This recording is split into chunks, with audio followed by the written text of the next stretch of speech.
the things that we need to be most concerned about is ourselves. This course, as we go along, you're going to find out that this course isn't more about indigenous things, even though you're going to be learning more than you could ever thought existed about Indians and indigenous people, indigenous thought, indigenous intellectualism, indigenous academia, indigenous scholarship, and on and on and on. This course, folks, is about you. This is about you. This is about how you're going to react to certain things, how you're going to be a teacher, how you think, and how you think. A lot of things going on here, right? The first thing that we need to establish is that one of the things that's vitally important to being a great teacher, and I don't talk to simply good teachers, I talk to you folks, the great teachers. One of the things about being a great teacher is that you have to somehow start thinking about what lies ahead. And what lies ahead for you folks is a lot of diversity. That's one of the reasons why you're required, forced, to take this stupid Indian Ed course, right? Is because this is the course that's going to help you get over that hump. This is the course that's going to press upon you the need and install the knowledge that you need to teach successfully in this 21st century. Because, folks, things are changing. And things are changing rapidly. 42% of the population out there right now are considered minority people. Racial and ethnic minority people. What's the difference between race and ethnicity? First of all, who knows what ethnicity means? Take a guess. We can't have this quiet all the time. Take a guess. Nobody's right, nobody's wrong. What does ethnicity mean? Do I have to get you to write name tags so I can call on you? Subgroups that share culture and history. That's a pretty good anthropological description of ethnicity. Very good. What about race? What's race? Where you come from? What else? Physical characteristics. Physical characteristics, sure. That's all things that people say when they describe what race is. We're going to look at it a little bit differently in here. All right? First, race and ethnicity are very, very different. Very, very different. So in order to describe race and ethnicity, we first have to describe ethnic people and racial people, and we have to define the difference. There's a difference. Ethnic people, folks, are people who migrated to the United States of America of their free will. Either coming from something, running from something, or running to something. Ethnic groups are groups of people who are seeking, for the most part, a better life. They believe in the American concept. They believe that America is the land of the free, the home of the brave, and liberty can be sought and obtained by all. They believe all of those things. They believe everything that was written. They probably read a U.S. history textbook at one time or another. A racial group are groups of people who did not. They're groups of people who did not migrate to the United States of their free will. And we're not going to get into a big debate here about free will. We're not going to get into a philosophical debate about free will. But when we're talking about groups who did not migrate here of their free will, who are we talking about? Slaves. Slaves, African American people, right? They certainly didn't migrate to this country to seek everything that this country had to offer. They were dragged here in the bottom of boats, if they made it here at all, kicking and screaming in chains, starved. They certainly didn't ask for that. What's another group?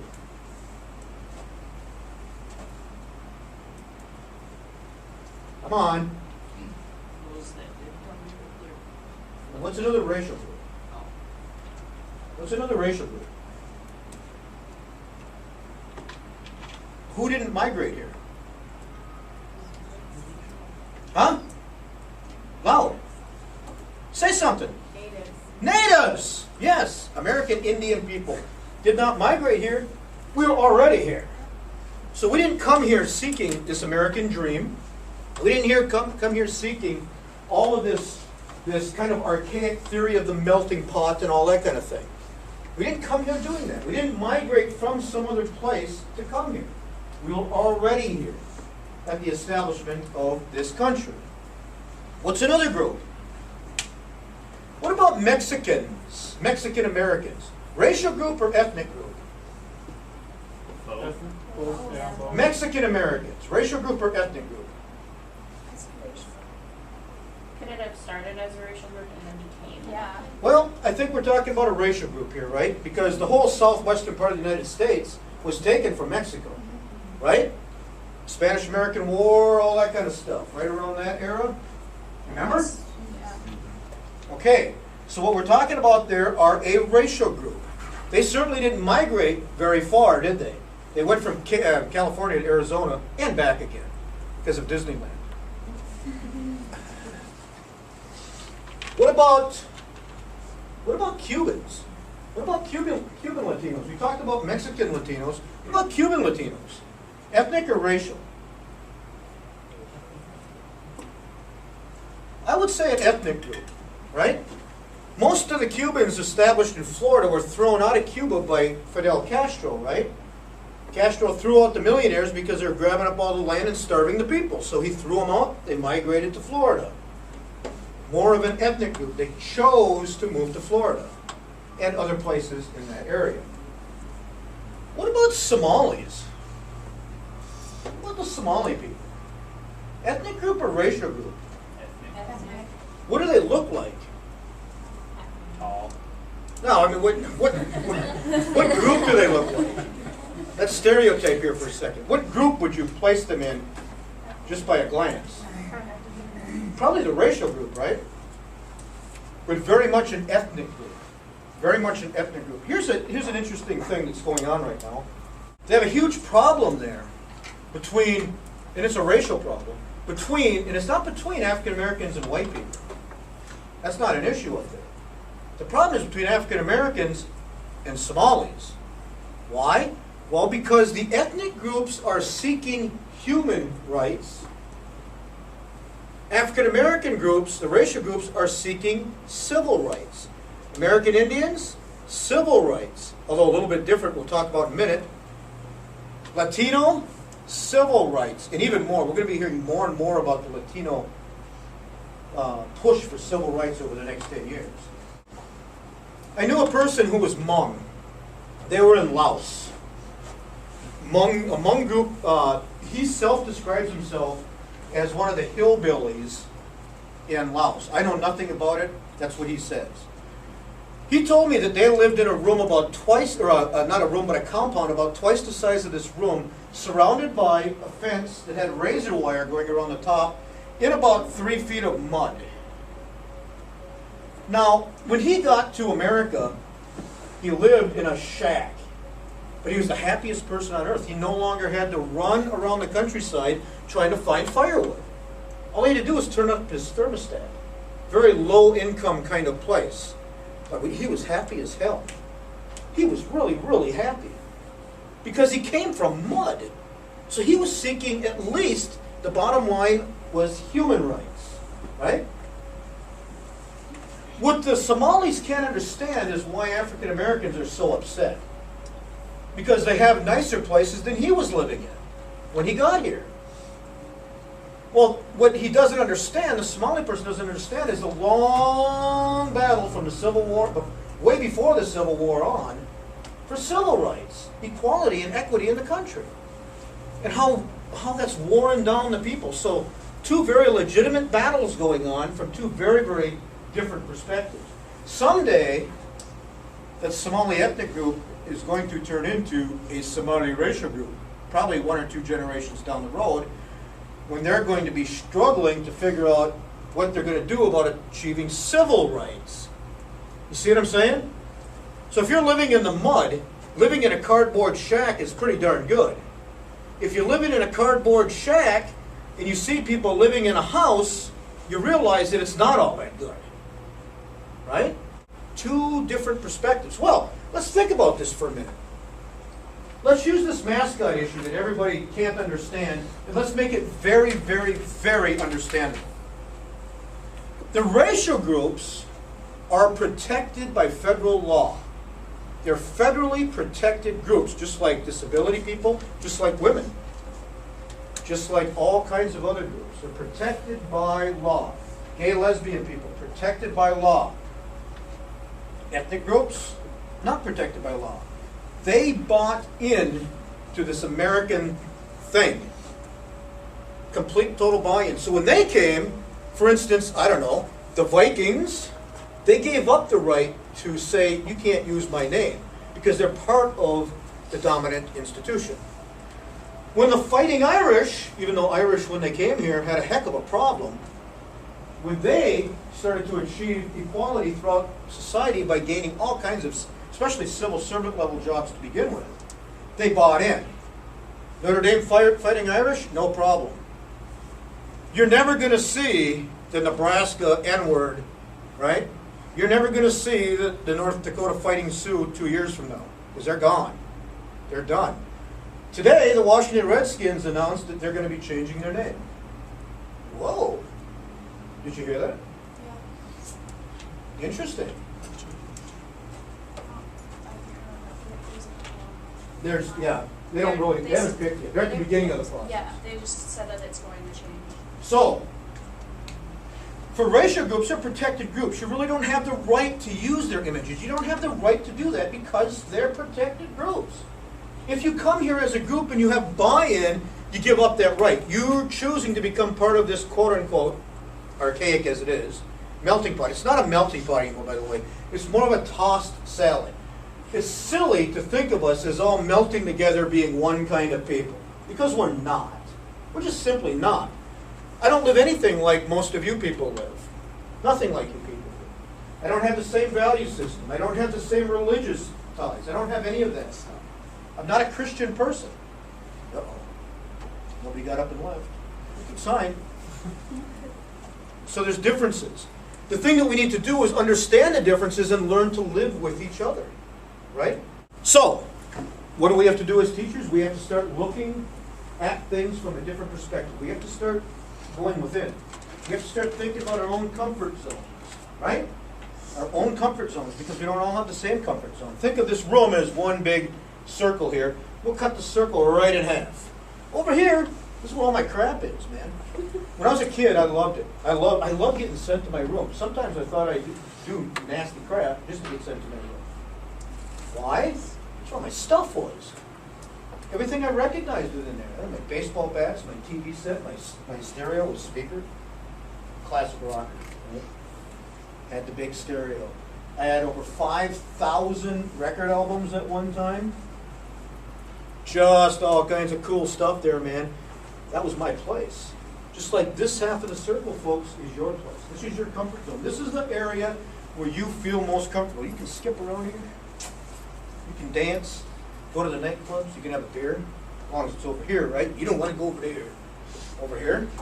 That's where all the food is. McDonald's, Burger King, the Dairy Queen. Great. Now I'm hungry.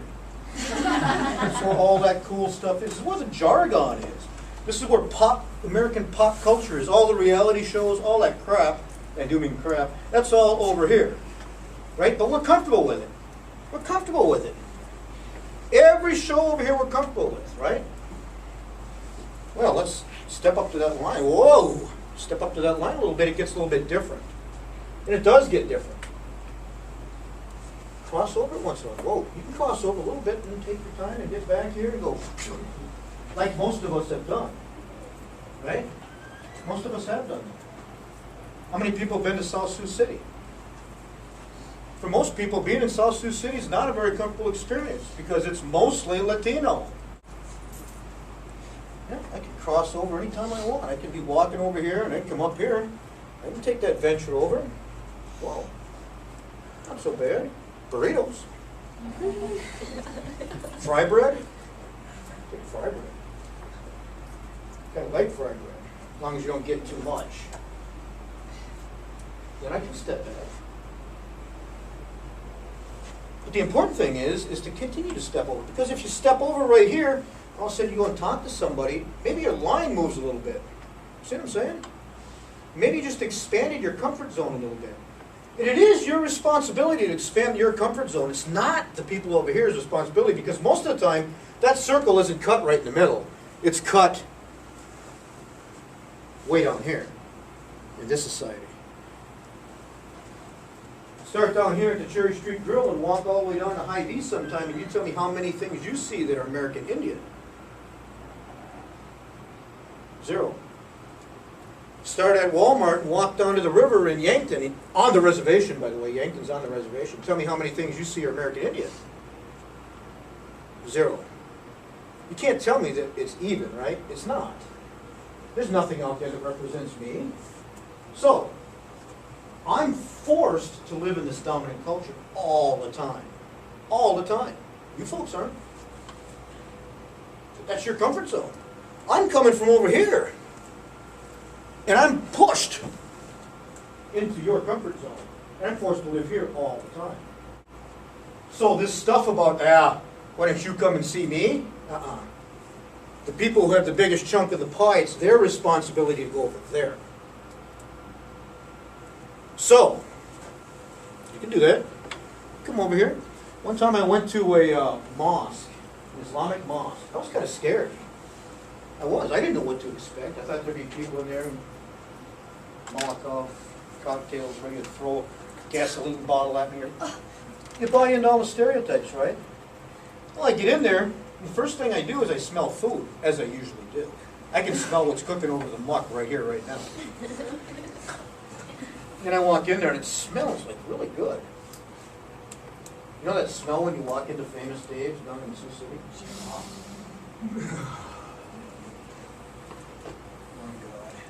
my God. What a road Just trip. torturing yourself. I know it. I walk in there and the first thing that somebody runs up to me and I'm like, I don't like people running at me for a very degree of reasons. So, people come up and shake my hand, and it's like, hi. The first thing they do is they show me all the way around this mosque, and it takes an hour because they're explaining everything. You know, you act polite. Some of the nicest people I've ever met in my entire life dispelled every single stereotype that's out there. And I realized that. And I would never have done that unless I would have went to that mosque, stepped outside my comfort zone, and did it. And it's one of the best things I think I've ever done. I chose to get out of my comfort zone to a people who are struggling with the very notion of living in this country, right? Every time they walk down the street, it's the first thing people think is, could they be a terrorist? What are they here for? And don't lie. Don't lie. That's what most people think. Because you just don't know, right? And what you don't know bothers you. Okay, that's fine. Where do we go from here? So, took this walk around the mosque that day. Everything turned out great. And I've tried to do that throughout my life. And the important thing is, though, is that every time I walk outside my comfort zone expands. And if I do something else, it expands again. And the more I'm outside my comfort zone, the bigger my own comfort zone becomes.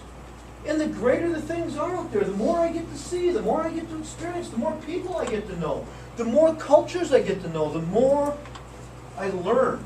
So anybody who says that diversity is not a good thing and you can't learn from it, you can flush that idea down the toilet because you don't have a choice. And that's the truth. I've met so many good people outside my comfort zone that I can't tell you. I've also gone back into my comfort zone and learned about a lot of people. I'm lucky. I'm lucky. I know more about your culture than you do. And I know that's one of those things that's designed to get under your skin a little bit, by the way. So if you're feeling a little bit of dissonance, that's okay. But here's why. Because I grew up in two cultures. And I had a comparative analysis the entire way.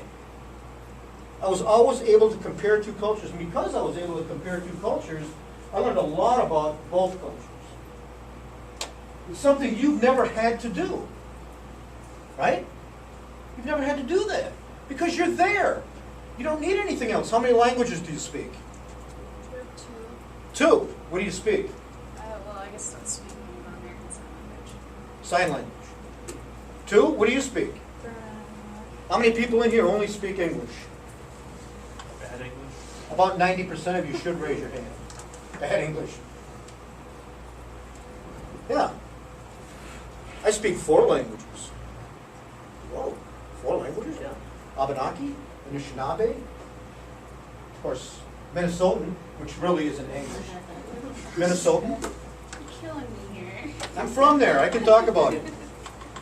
And I also speak some Canadian, so maybe 5 languages. Canadian isn't really English that much either. And I speak Mi'kmaq, right? English isn't even my first language.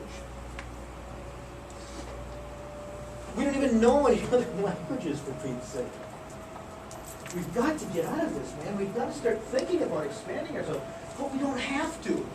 We don't have to in this country, unless you live in the Southwest, right? Where you have to. Or at least you have to give an effort, or learn some of the key phrases anyway. Otherwise, you might never find the restroom in southern Los Angeles. But we're comfortable. We don't need to learn AI in South Dakota. Just show me the way to Mount Rushmore, right? Or be able to stand out in the road and point the way to Mount Rushmore. Very easy to live here unless you're a person of color. And I'm going to tell you a story about South Dakota that's designed to get your craw. Not today, but I'm going to. It's going to bother you because it's something that you've probably never thought of before. People are afraid to come into this state because of the reputation that other people in this state have had and the incidents that other people in this state have had. Last class, when I told that to people, they just shook their head and they were ticked off at me. That's okay. I accomplished my goal. To start thinking about how other people are thinking through some other perspectives, right?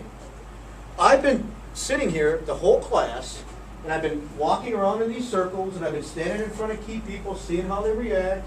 I've been looking at people, seeing if they hold eye contact, all kinds of things going on. But I've been still looking at you from the same positions, right? But if I'm to stand up here, oh God, getting old. I'm seeing the same picture. I'm seeing the exact same people I saw 5 minutes ago, but I'm seeing you from a different perspective. I'm seeing you from a different lens. I'm seeing you from a different angle. Right? I'm seeing most of the tops of your heads now. I didn't realize that so many of the guys were losing their hair already. Now I do. But it's a completely different angle. Very easy thing to talk about.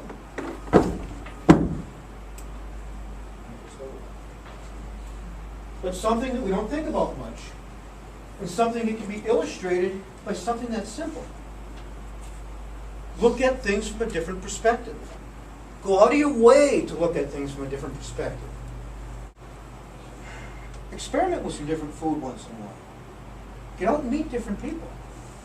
And we should be starting that for the perspective of this class right here, right now. If you have an opportunity to go see somebody on campus, go. Write a paragraph about it, hand it in. I have no problem giving extra credit. You're going to do something out of the ordinary in this class, I'm going to give you credit for it. I don't care. Go to an art show. Try to figure out what the artist is thinking. If there's a Latino or a Somali or any kind of celebration on campus, go. See what's going on. Do something. As teachers, you should start to think about that, by the way. I'm going to be giving a little presentation about Special Olympics very soon. Get involved with stuff. Nothing looks better on your resume than outside activity, especially activity that serves children. What do teachers do? You're servants to children. You're teaching them. You're molding their minds. You're creating nation builders. Because you're a nation builder yourself. It's your responsibility to make sure that you teach our kids well. If I'm going to be sending my kids to you, I want you to know what you're doing. My son, he's 12. So there's a chance that some of you might get him someday. Who knows?